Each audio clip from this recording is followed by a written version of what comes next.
Okay, guys, I just arrived in Kenya. I'm here for some production for Webnation Africa, our main page, right?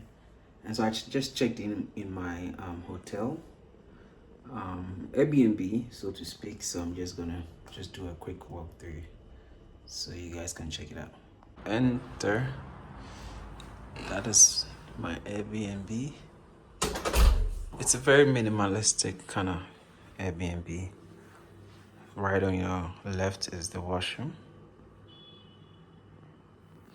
And then straight ahead, you have your kitchen, mini kitchen on your right. If you want to cook, there's a cabinet with utensils.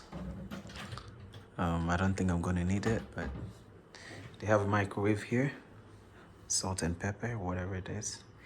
That's my bag right there. And yeah, there you go. Just how it looks like. You have some sofa right here. And then my bed.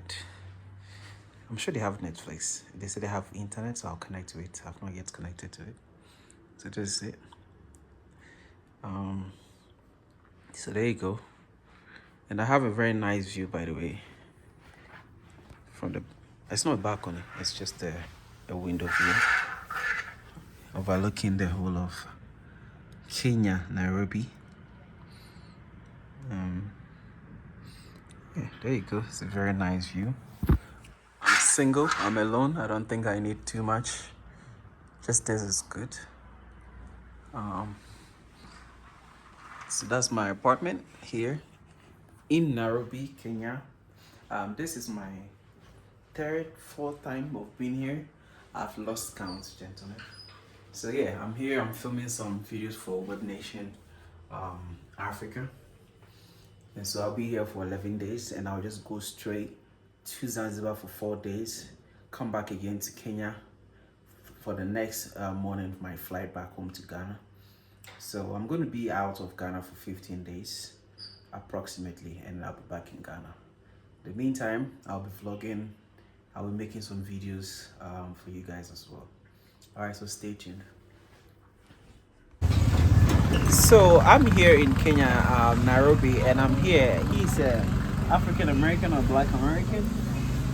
Whatever title they want to put on me, but I am what you can call a black person from America. Yeah, and you know, like I said, a lot of Americans in general live in the US, and he happens to be one of them, and he decided to choose Kenya instead. Can I ask you why Kenya specifically, and why did you leave America behind?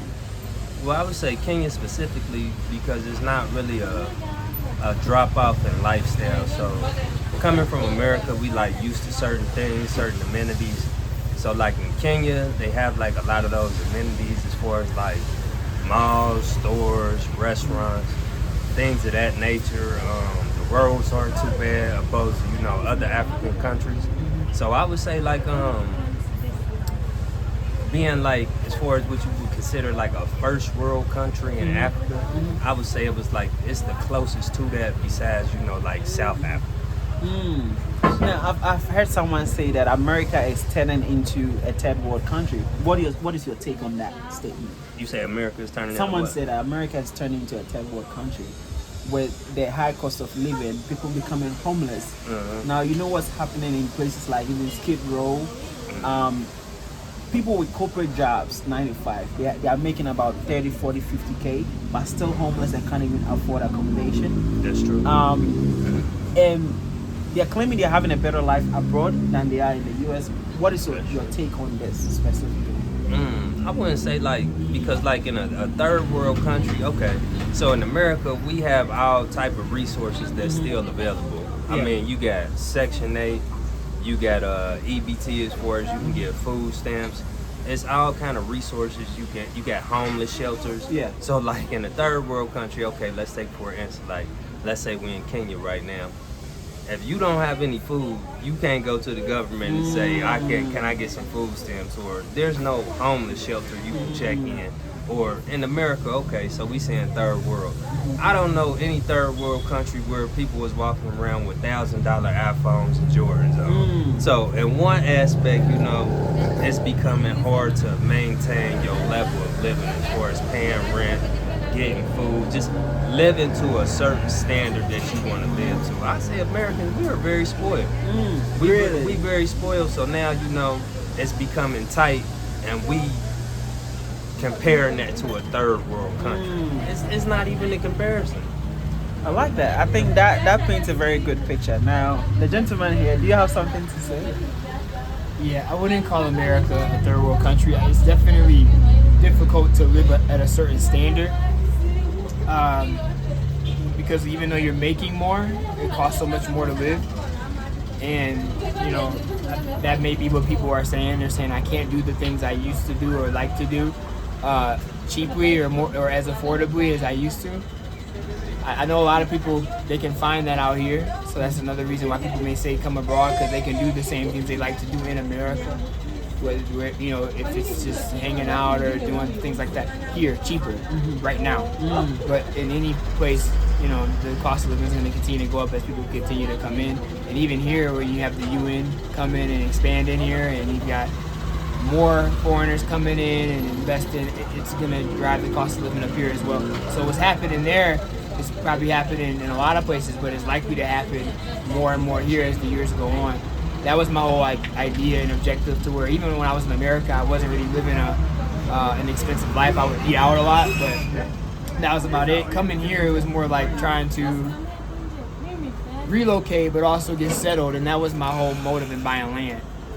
Because I want to basically build a home where I can grow my own food and live sustainably in a way where I don't have that overhead of rent or a mortgage. I can live debt free. Again, this is a journey, so anybody willing to give donations, please help me out, because I'm doing this for a good cause. And then ultimately, like I said, I want to set up a ministry here. But it's a way about doing it, and I think the first thing is basically getting this property developed. Again, the goal is to get out there today before it gets dark, so I can show you what it looks like so far. But that's my take on it as far as the cost of living in America. It's more expensive than it was before, and people have to like really work to live more than anywhere else. And I think that's why there's so much tension in a lot of people too. There's a lot of angst and a lot of, but it's not a third world country. Okay. No. Not yet anyway. Yeah, well, that paints a very good picture. And you know, I said in my last video that anybody working remotely and still living in the US are doing themselves a disjustice, and they can literally choose to relocate to Africa and live cheaper. And some Americans were complaining about it being too hot. What do you think about the weather here in Kenya? Is it different from America or similar? Well, as far as like Nairobi specifically, man, it has like, so I'm a person who doesn't like it too hot, but you know, I don't like it cold. So Nairobi, like, usually the weather is like in the 70s. They said right now, you know, this is the winter here. So, you know, it gets down to like the 50s. So it can get, you know, real chilly at night. I mean, you see you got a jacket. Yeah, I got a on jacket right on. Yeah. So, you know, we in Africa. So them talking about it being too hot and you got a jacket on in Africa, this spells that whole notion right now. So it's just all about what country you really in, actually. And then it's about what part of the country you in, because you know on the coast of Mombasa is like real hot and whatnot. So it's just different places and different landscapes. Exactly. But you know the problem with people is they take a broad brush and just paint everything with it. If you black, you like this. If you white, you like this. If in Africa, it's too hot. It's too hot. Yeah. It's diversity. That's not true. Exactly. I like that. So I'm trying one of their local foods here. I ate something similar when I was in India. So, we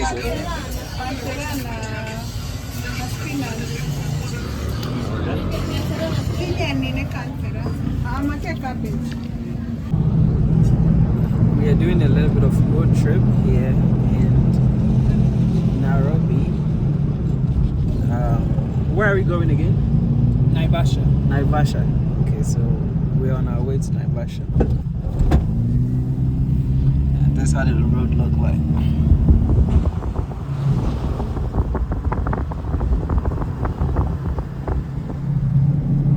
So guys, thank you so much for watching. Like, comment down below what you think about this. For what? I'm 20. Yay. You what? 20. 20? What's that mean? How do they say 20? So I'm here in Nairobi, Kenya, and I'm with, what's your name? Louise. Luis and Jared? and he relocated from the US and currently living here in Nairobi. Oh, okay. What was your first impression? Sorry. First impression of Nairobi? Sorry. I loved it. My first impression was it's underdeveloped, but then after that, after I got over the development piece, I love it here. It's welcoming, the food is great, and the people are great. Hi. Hi. I love it because I grew up here. I was born here. What do you like so far the most about your own country? The people, the food, the love I get to feel every day. Yeah. Napenda Kenya. That sounded so English. Say that again. Napenda wa Kenya wangu. Yo, peace. Now, guys, if you know what she said, comment down below. Leave your comment below and like, share, subscribe. All right, guys. Catch you on the next one.